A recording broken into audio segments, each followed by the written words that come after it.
Hey everybody, welcome back to Rusty Wrench Restorations. This is video number 3 of the Retro Restoration series, where we review some of the previous restorations I've done before I started YouTube. This one is going to be covering the 1955 John Deere 40C crawler.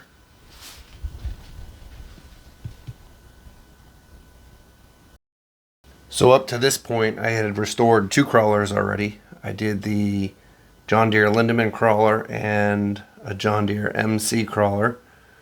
And I was bit by the crawler bug and I wanted more. So I had posted an ad, or I should say I had posted on a couple of Facebook John Deere groups looking for John Deere crawlers somewhere on the East Coast. And I was contacted by a good man named Keith, who only lived about 2 hours from me. He's in Yale, Virginia. And he told me that he had a John Deere 40 crawler, but it was a project and needed a lot of work. And I said, that sounds just like my kind of project. So I got excited. I went out there and took a look at this thing, and I couldn't believe what I saw. It was way worse than I thought. The tracks were locked up, the engine was locked up, the transmission was locked up, the steering clutches were locked up. If it moved at one point in its life, it was locked up. This thing was rusted solid. And I think the asking price was $500.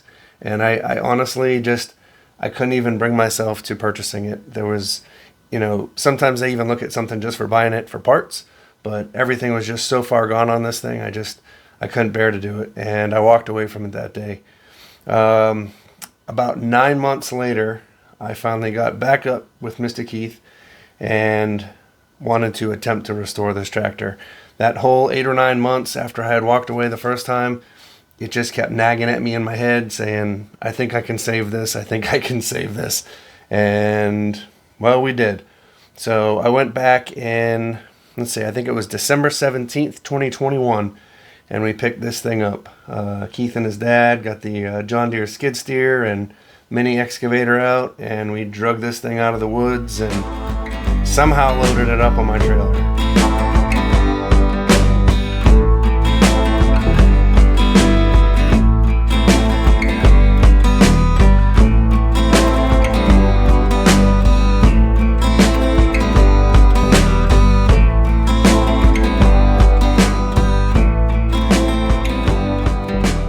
When I got it home, I attempted to try to remove it from my trailer with my John Deere MC crawler, and it wouldn't even pull it off the trailer. So I had to call a towing company, Beach Towing, and I had to have them come with a rollback truck and pull this thing off my trailer and basically set it into my garage. So from that point, I think I started on January 5th was when I started the restoration, and I ended up finishing up May 14th of 2022, so a little over 4 months. But having this rusty crawler in my garage, I completely disassembled it in the garage.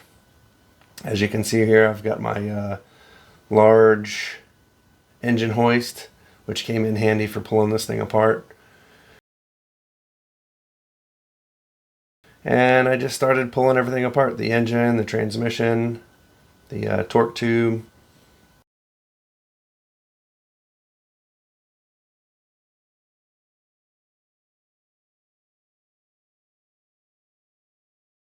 And got to the point where I was able to get tracks off. So here in this picture you can see I'm starting to remove tracks. Here we got both tracks removed, and it's pretty much just the frame, the undercarriage, and the rear end. This is a photo of the left steering clutch, which was completely just obliterated. All the clutch packs and discs were just rotted together. It was unreal. Took everything I had to even get this thing apart. Here's the components in the wagon, and I'll try to put an arrow on here if I remember. You can see the fiber and metal discs for the clutch that were just expanded and rotted out from the severe weather and water that was in the clutch housing. Here's the frame. As I was disassembling, I misjudged the fact that weight shifted on me and the rear end was still on there, and it tipped back. So fortunately nothing was broken and nobody got hurt. Alright, so here's the engine. this was where I decided to start on this project. It's funny because typically most of my projects I do the tractor first and the engine last. As you can see here, I believe it was the forward cylinder had all the water in there, and the rear one really wasn't too bad. So ended up disassembling this and found that that cylinder wall had a crack in it, and it wasn't something that I felt I wanted to repair. Fortunately, I was able to find a spare engine for this one. Another one of my good friends had this engine in his storage barn, and I really do think that this engine was some type of I don't know, turn-in engine that the dealership had at one point, or maybe like a warranty engine that they had on standby. Because even though like the exhaust manifold and the valve cover are green and the block is like a maroon color, it was basically a brand new engine. In these next few photos, you'll see that it literally looks like a brand new engine inside. I did disassemble the entire engine and replaced every gasket and seal, because even though the metal components seemed to be new, all of the paper, rubber, gaskets and seals were all just dry rotted and deteriorated. So the engine still had to come down completely to at least get the gaskets and seals replaced. Here's the engine and primer.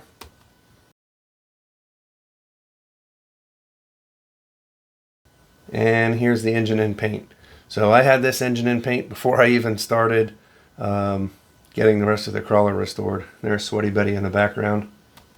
Here's another picture of the engine completely painted.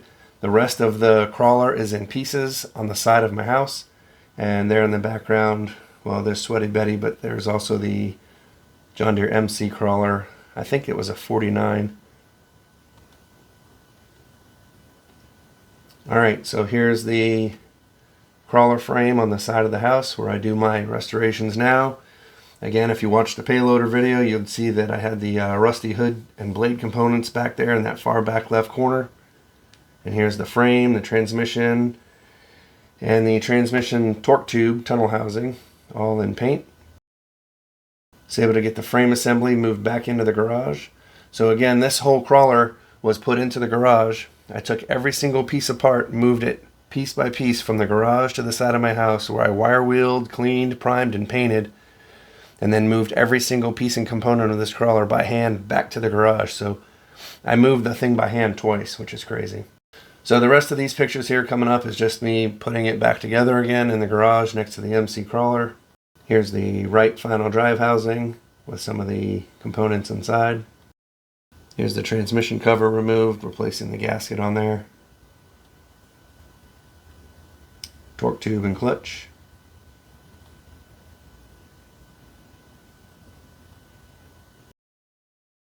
In this picture here, we've finally mated the engine to the frame of the tractor, to the torque tube and the transmission. Alright, here's how I paint my rollers for the undercarriage. Basically just put two 2x4s across a couple sawhorses. Here it's starting to look like a tractor again. I got the new seat cushions installed. Some of the black accessories. As you know, I like to paint components on the engines black. Kind of breaks apart the solid colors. Here's a view of the dash. Nice new rubber shift boot on there. You can see all the hardware is all gray. I replaced all bolts and fasteners. Alright, here's a shot of inside the right hand steering clutch housing. You can see the throw-up bearing there in the middle and all the levers that go to the steering levers on the top and the brake pedals on the bottom. If you notice, I think there might be a better picture, but if you notice in this one, the housing is still in primer. I usually paint them white so that when you look in through the inspection ports, there's a square one at the top, and on the right front there you can see a circular one. That's where you adjust your clutches and brakes. So when you're shining a flashlight in there to try to make adjustments, if it's painted white, the light reflects and makes things so much easier to see. Here we are, I've got the undercarriage rollers put on and the front idlers, and it looks like I'm about to put the final drives on. This picture shows the right side final drive housing with the clutch assembly. You got the fiber discs on the bottom left and the metal discs in the middle. Here's the clutch assembly put together. There's the clutch assembly put together on the final drive housing, and if you look inside that steering clutch housing, you can see it's all painted white, ready to go. And I guess this picture got put in out of order, but here's the engine and the front frame or bolster assembly getting ready to put onto the transmission housing. New clutch there as well. Alright, here's a side view with that rear final drive and sprocket installed. Left side. Alright, so something I did a little bit different on this crawler that I don't usually do is once I had a majority of it assembled, I taped up and covered up the things that I didn't want painted yellow, and I went back over the entire tractor with one more final coat. There was two reasons for this. One, I always replace all the nuts and bolts and hardware, and there was quite a bit on there that was just metal colored. And sometimes it looks good. This one here, I didn't think it did, so I wanted to cover it up. And really, too, the other main reason, this color yellow on the John Deere crawlers, it's called old construction yellow. It's not that it's hard to paint with, but the more layers you put on, the darker it gets. It starts to turn more of an orange color. And from having painted the different components individually, I saw some inconsistencies with panels and components, and just wanted to get one nice final coat over everything so that it matched up and looked pretty uniform. This one I did have to buy a new radiator for. So here's an aftermarket aluminum radiator. They usually, you kind of have to tweak with them to get them to fit, but it wasn't too bad. There's a side shot of the engine bay on the left side. You've got the 40 decals, the new carburetor, all the rubber coolant hoses, looking pretty good. Alright, we're almost done here. Got the chrome stack on. I've got the chain rail for the left side track on there.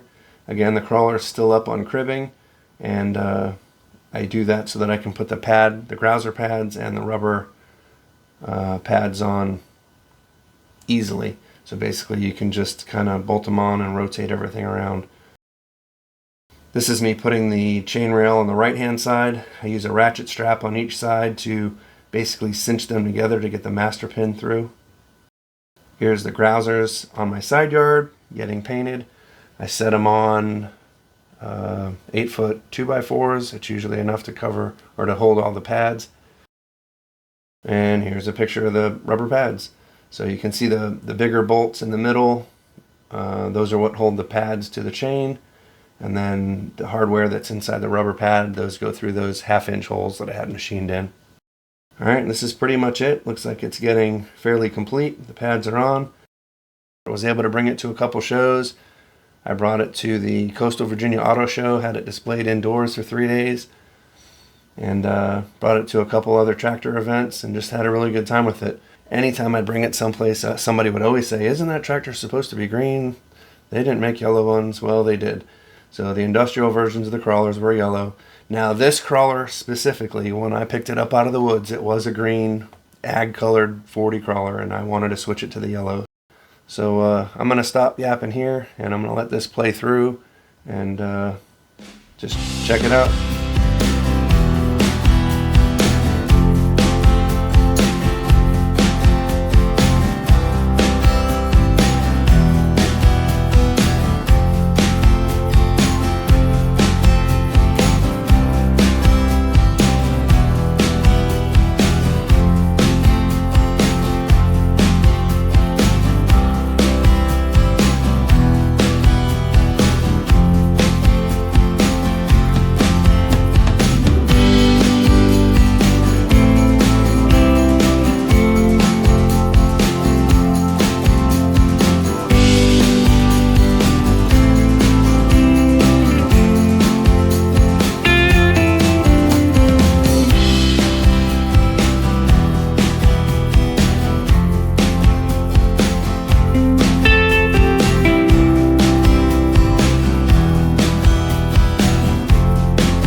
enjoyed this retro restoration video, going back before I started my YouTube channel, showing some of the other projects I've done over the years. There will be more in this series, so stay tuned.